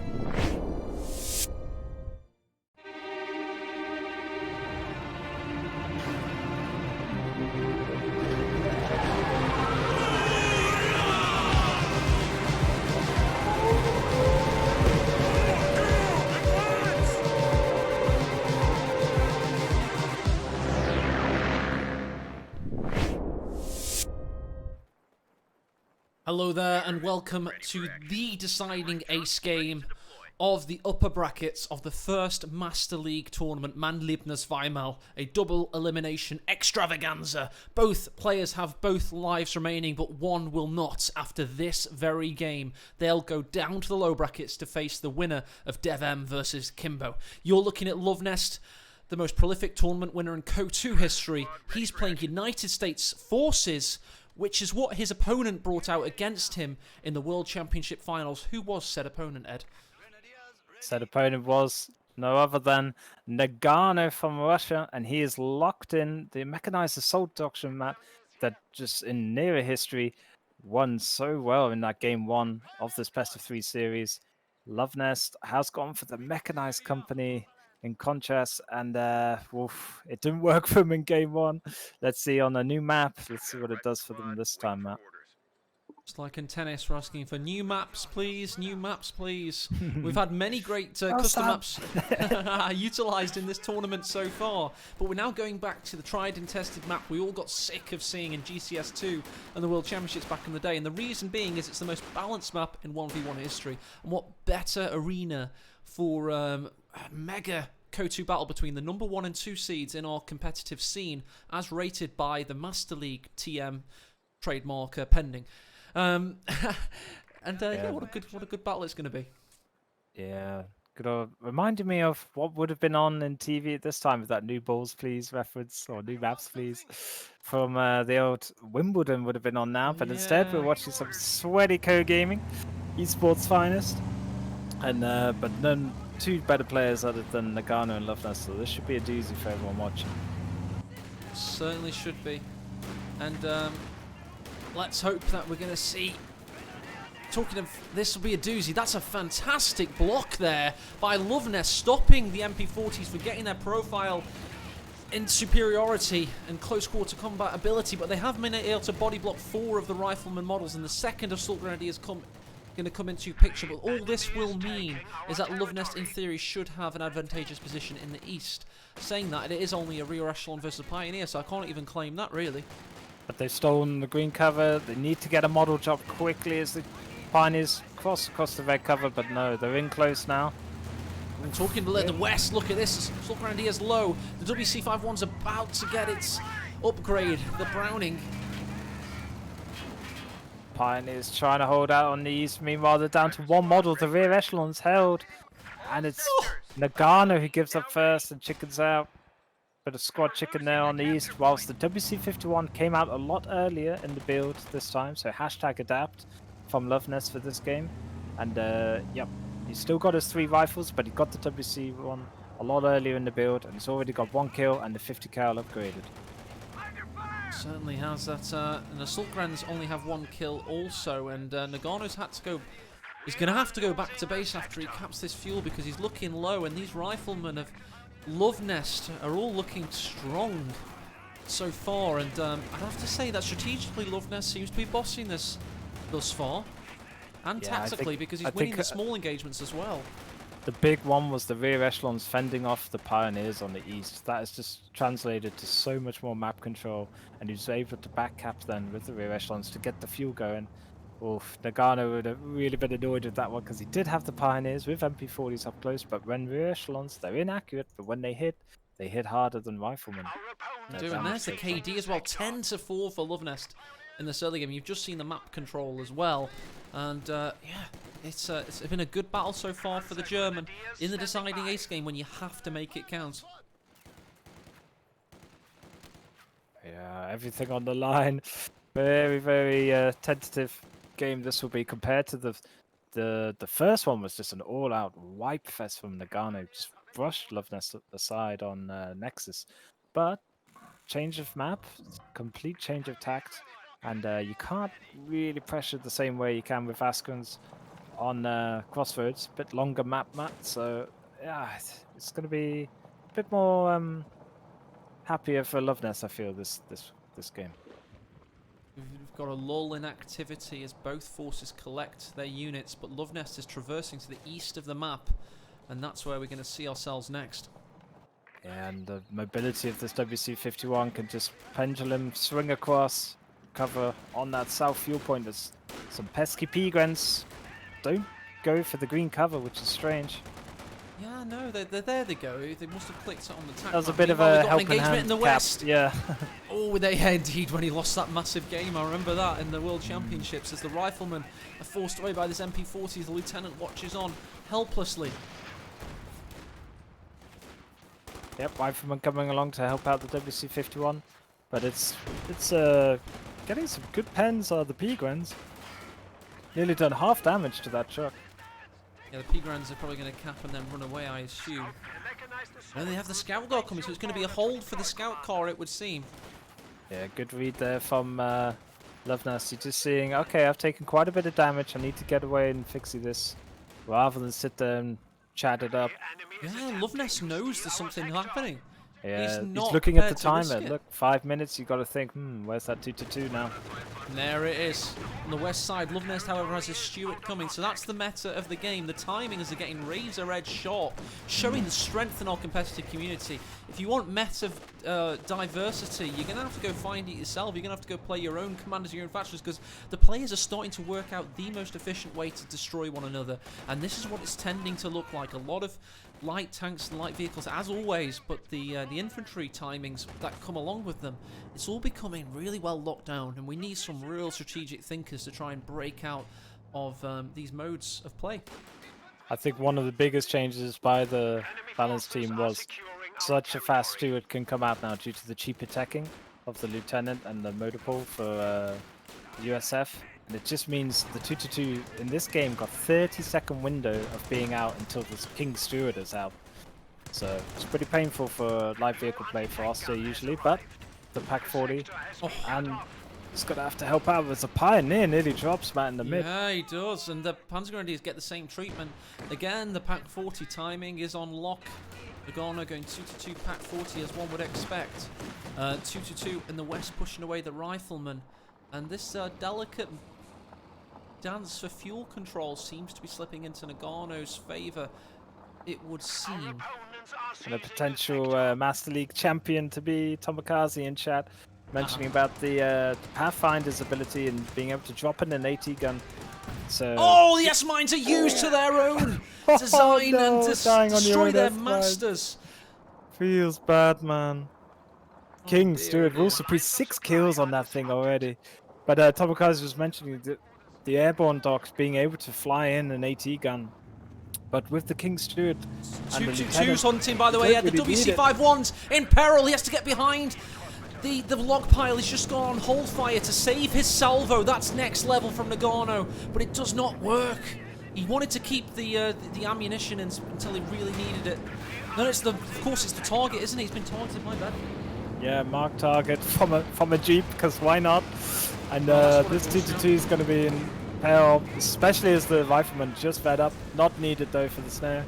I wonder why he was doing that. Then of course WC-51 has marked target. Of course they do, Ed. That makes perfect sense. And the Vet 3 has got some ungodly article in it as well, so you got to watch out for this unit. Oh my lord. Pack 40 forcing away the Stuart. And we do have the pack has been taken out of commission. In the meantime, recrewed by the Pioneers. Yeah, Stewart just showing how much of a menace it is early game. I mean, the 2-2 he must have thought the WC-51 was dead to rights Nagano when he pushed in, but didn't get the last shot. WC-51 survives, and 2-2 goes down instead. So this is what the doctrine of Askrens lends to. If you've got no snares or Grens around, it can be very painful against USF light vehicle play.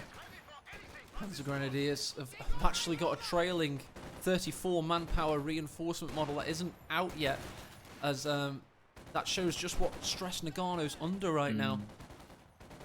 Doesn't want to unclick it because I don't think he would build anything else in its place other than maybe another P-Gren squad, because I feel like he's got to get some Shreks up against all these light vehicles that will come out for Loveness. The Grenadiers have been able to push away their foe, and Nagano's stabilising in the north. You look at the tap map, it's a Pokeball-esque split at the moment. You make your own meta, is the cry out in chat. Well, meta is feta for me. You gotta overcome, hashtag adapt, and a good telemine being spotted there though from Nagano. Will cost him a lot of munis though. If he wants to get that second Panzergren with Shreks, he'd best do it soon, else the Steward is just gonna have a field day against the austere infantry. Here we go, second P-Gren in the build. Second P-Gren with probably a Panzer IV to follow. That's been the tale of the day so far with these elite level players. Using Razor Edge meta as the double Assault Grenadiers are coming in for the WC-51. It just skips away with its 4 kills. But absolutely no tech from Nagano in terms of tier battle phase 2, so the tanks are a long way off. But now, due to the change of austere in the recent patch, the buildings at least don't cost any fuel to make, it's just the tech. That's a great change as well, so it gives them more variety in build orders. We did actually see a Panther in that previous game, so that was proof in the pudding in that case. Meanwhile in the east you got the Lieutenant with his bazookas being resoundingly beaten there. In the west, Pack 40 again is under duress. It's never going to get Veteracy. Well, it certainly will nearly kill the WC-51. It lingers for a surviving shot, but loses all of its crew members as a result. Panic stations now for Nagano. He needs to desperately get over and combine his forces to help. But oh, what a mortar round! Nice. That could be a game-winning mortar round if this pack can be taken. Meanwhile, we've got rifles about to kill the squad on retreat. They get into position, they go static. But they're focusing the other squad, it would seem. They end up with no squad wipes, and they lose their lives.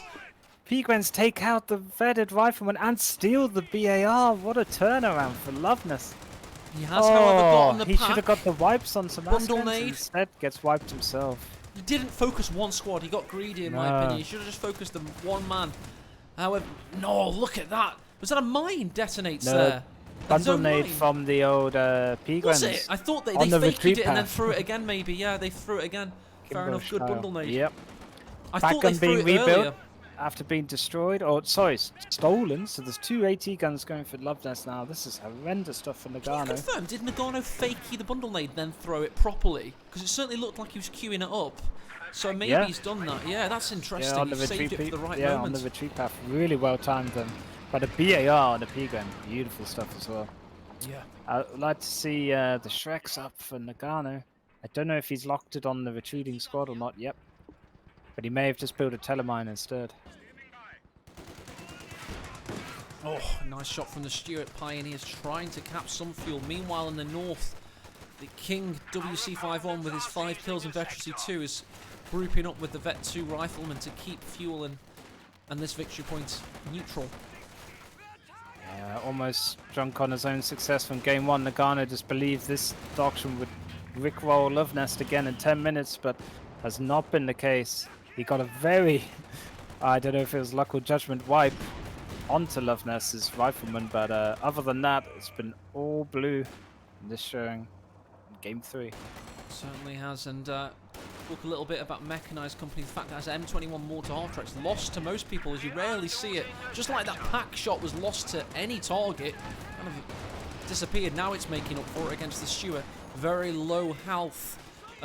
Assault Grenadiers, the mighty rear echelon is going to be on the retreat path. And it just shows Loveness isn't afraid to just improvise and improve the current metas. He's getting some indirect going. So often in 1v1s we see this like timidness to ever make a mortar or some basic indirect. And I'm glad to see it's being utilized a bit by negative cover in a moment, by the way. Sorry to butt in, but the Stewart saving the Lieutenant's life. That could have been really bad. As soon as the negative cover kicked in, if they had a full clip of those Mauser rounds from their automatic assault rifles, they would have decimated it. But the nice little body block saves the day. Happy days. and Vet 2 with the BAR, they're going to be very accurate. But just one engineer for Nagano, so they're being overworked. There's no tech up yet, Matt, for Battle Phase 2. It's been manpower staff, so it's a rough time for Nagano here. You know, when you're casting a long time, you hear most of what your co-casters say, and you trust that they're making sense. And I got the sense then, what I was interrupting, was it a spiel about how good mortars are? I just... Because you love mortars. You're no, I know I'm a little Builder GG mortar fanboy every day of my life, but it's just nice to see Loveness utilizing his doctrine more. And mortar half track has rarely been picked up in this doctrine throughout the tournament. So yeah, I think just a bit of diversity, a bit of difference. Keep an eye on this Taller though. It's good to see. But certainly. The Taller's been uncovered now. He's going to be fine. I was thinking that would be an obvious path for the Steward, but that's going to be 50 munitions that Nagano's never going to see again now. Yeah, we still don't have the Shrek, so worrying times here for Nagano and his fans, but also the Pioneers seem to be... Look on the west, big bundle laid on the retreating rifleman! Oh, they got out of there without a scratch. That's why then he was watching his microing over in the west, but he nearly let his Pioneers die there. Loveness didn't quite pick up on it and finish him off. No, he couldn't. He had to hit some hard retreats there. Yeah. But the algorithm saved him. The retreat path wasn't quite where Nagano predicted. And yeah, he was all right. Good mortar hit there, forcing back the P-Grens, just showing the power of that. Backed up with a BAR captain. Could really get some model drops on this Askrens, but no, decides to run away. Doesn't want to get too close and personal. He has every right to do that. He only lost, he did lose a soldier in the end, so he was weird retreat there. It's a bit of... I think that was the correct decision. These top-level players, if they think that it's going to be a manpower-inefficient engagement and they get that sense, they'll just get the hell out of there. They won't stick around and put their lives in RNG's hands. Yeah. Yeah, it was almost a late retreat is what I was saying. Oh, sorry, my bad. Yeah. Assault Grenadiers hurt by the Lieutenant on retreat, who's resurgent. Meanwhile, Panzer Grenadiers are going to try and save the cutoff before that wheel goes neutral. Going to hold strong. Threaten a bundle nade. There it is. Force the hard retreat. Begs the question, what do you think a sniper behind a load of Osttrooper would have been doing against USF? This map feels like a really interesting choice from Nagano to go mechanized assault, but yeah, it's not too great on the long-range engagements of Crossroads. Certainly not. And it worked really well on Nexus, as we saw. He got a very quick decision, but it's not working so well now.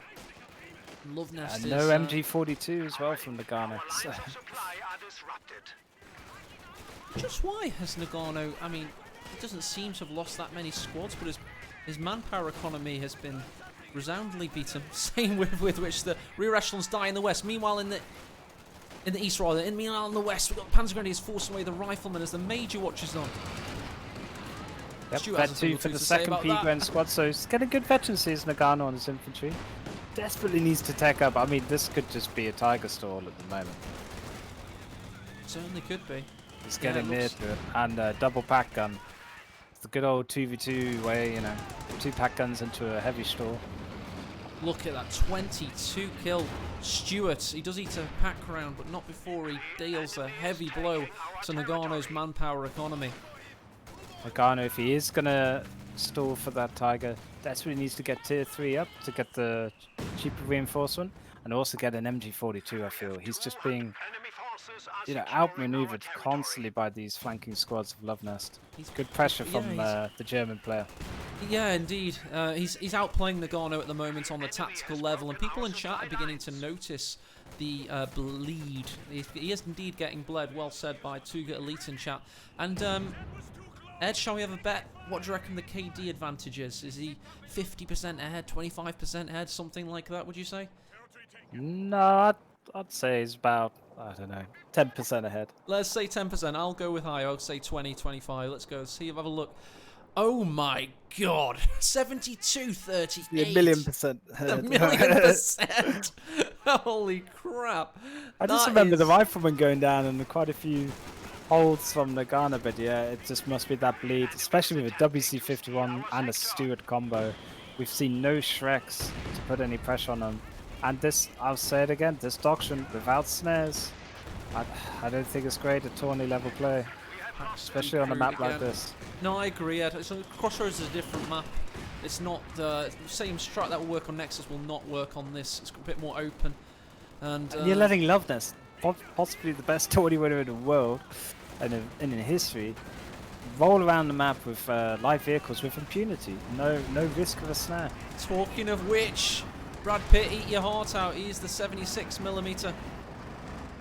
Going onto the field. Oh my lord! Look at that bigger turret. He's a beast. I never actually seen Fury. I don't know if that's a good thing or bad thing.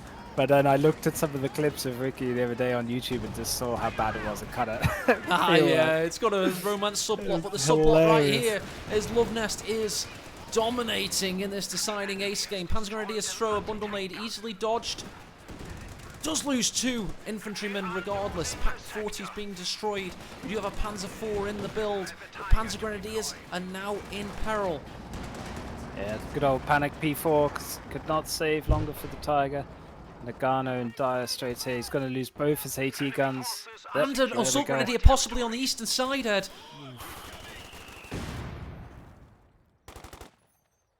We'll check on the graphs. Have a look at that the army value graph. See what's happened. Oh, considerably more, I'd say now. Considerably more. But yep, Loveness gets away with his buffed up M4A3 76 Sherman. King Stewart, not even vet 3 yet, but 25 kills. That seems a bit of a cheapskate veterancy there. Surely he should be vet 3 by now. Yeah, he's been short change there, it would seem. Oh, Panzer IV gets a good first shot. Enters the battlefield with a resounding 75mm shot, but eats his own pack 40s. Shell in return. It wasn't an easy 8, guys. I had an overlay thing covering up what it was. The font wasn't set, but I should have known it was just a 76mm. And for that, I want to humbly apologise. I will not allow this to happen again. And I am going to resign from the Master League. Ed is now in full control. And the children finally rejoiced. We can get K-Pen to cast all our games. Oh my lord. But no, the double coaxial machine gun sounding off on the western side of this map, it just feels so ominous now for Nagano. He blitzkrieged his way through game 1 so easily. It was like Loveness wasn't ready or just sat down from a long day out or something, but now he is in co-mode. And yeah, you don't want to be playing Loveness when he's in this kind of mood. Think about this. If Loveness wins this this game, he's going to have a nice long rest all the way until tomorrow, Yeah. 1 p.m. And it was game 2 that Nagano needed to win, I feel. Just relinquishing the grip that he had with the Brits.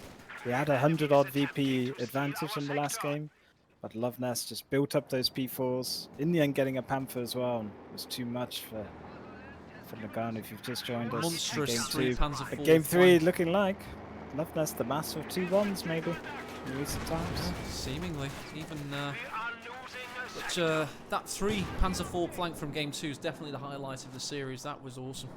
What a moment. Yeah, desperate fight back here from Nagano, but it seems a bit in vain now as the second 76 is in the build queue map. But we do have a good flanking infantry on the M1 anti-tank gun. Yes, we do. And the 76mm watch is on. AT gun looks to be taken out. This is the M157mm. We've got another Sherman on the field, so Loveness needs the pop cap, so he's doing him a favour. Oh, nice nades on the retreat path. Disgusting infiltration nades on the retreat path. Dirty work there from Nagano. He's got to have to try anything at the moment. Stewart's in peril. Pack 40's opening up, Ed. Changes his target to the Sherman. Yeah. Strange decision there, but I think just wanted to get him a bit low. So he had to check himself. Meanwhile, Panzer doing work in the house. Yeah, but the Panzergrenadiers tried to flank it. It was too quick to react. We've got engagements all over the place. By the way, the M1's trying to be stolen by Nagano as his AT gun's taken out. But here comes the King Stewart with bazooka support, about to take out the Panzer IV. And Nagano's stake in this series. Looks like he's heading down to the lower brackets. We have had the M1 taken. Turns his attention to the tank, but Ed, call it. GG.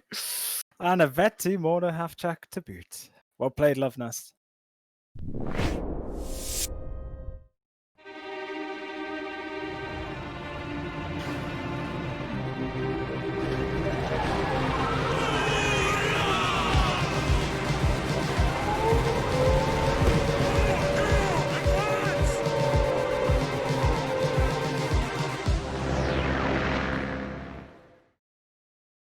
single stream. I'm gonna refresh. Welcome, guys. Welcome again to me and girl, but with a burning house behind her, Ed.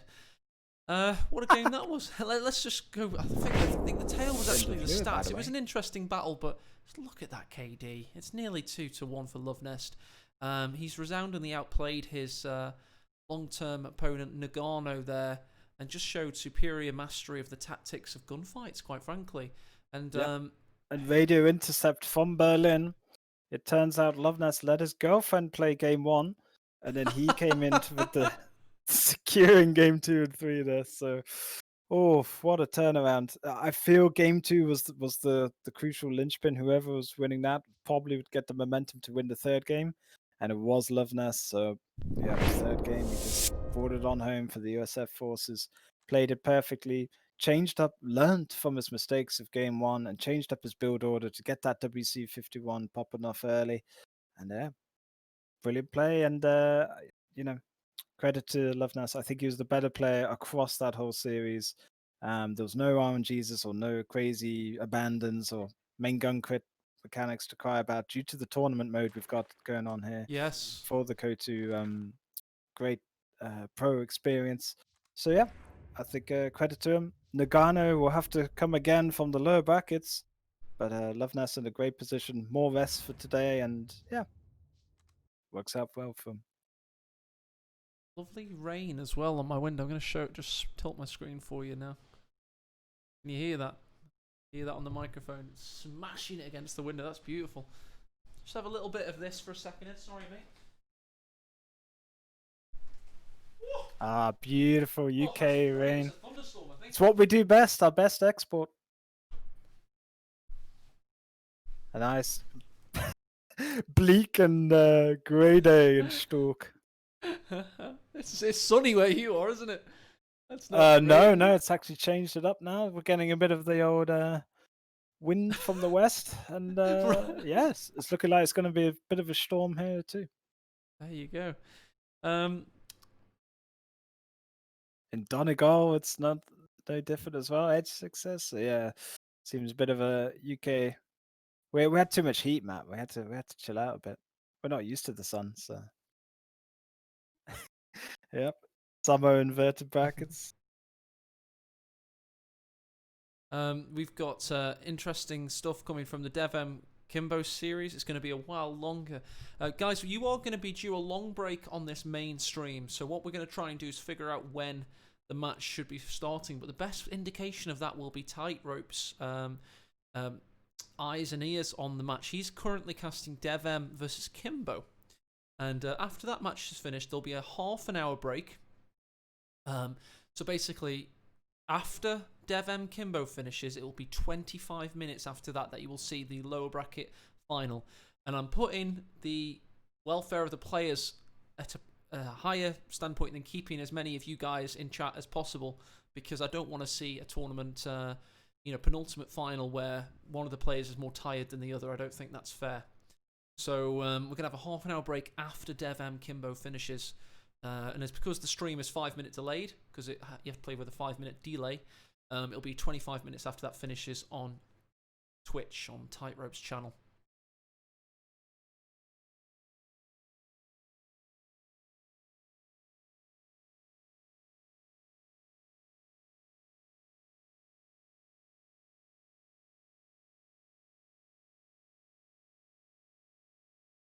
So yeah, we'll be going for a break in a moment. I'm just trying to figure out where they're up to, just so I can keep you guys informed.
Right, okay, so there was a bug, and due to precedents we've set with Loveness versus DevM, to be honest, our rules were quite ambiguous as to what we do. Basically, it's referee's discretion. So we had a vote on that issue, but all the players were informed before today that, to be honest, although we have best intentions, we want the game to be as fair as possible. If there is a bug, sometimes you just have to do what's best on the day. And I don't know what the decision is quite yet. But every bug's different as well, so they've got to probably analyse where the game's at. So there will be a delay for the DevM Kimbo game. So we're going to go a little bit radio silent on the mainstream whilst the referees figure that out. And then I'll be back to... is that an AH haircut? What does that mean, Ficker? You still there, Ed, by the way? Have you gone for a... Yeah, I'm here. I'm ordering a foot long. Yippee. Oh, nice. What are you having on it?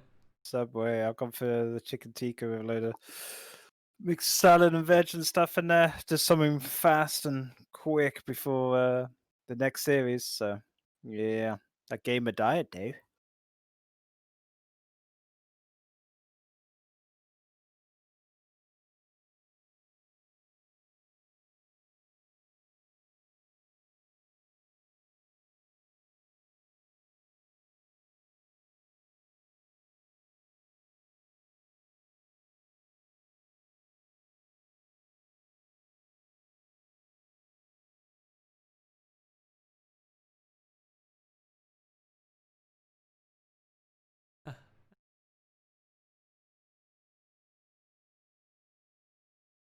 Right, I'm going to go speak to the referees, actually. And that means, of course, I can't... Well, actually, I will be live on air. And then, mind you, they're probably in a crisis mode, aren't they? That's probably not a good idea, Ed. So we are going to go radio quiet. They're trying to figure out what to do with this bug that happened in the Kimbo game. So I'm going to go talk to them, just listen, and add an extra pair of eyes and ears. Fair enough. Eddie Babes, I'll ring you back. And then when we want to talk to the chat and tell them when the last match of today will be happening. Okay. Guys, you may be seeing a replay of Kimbo Seeking, or we may just have the results sorted. If the results sorted, it'll be about in 25 minutes time. We'll let you know in the next 5 or 10 minutes. Thank you.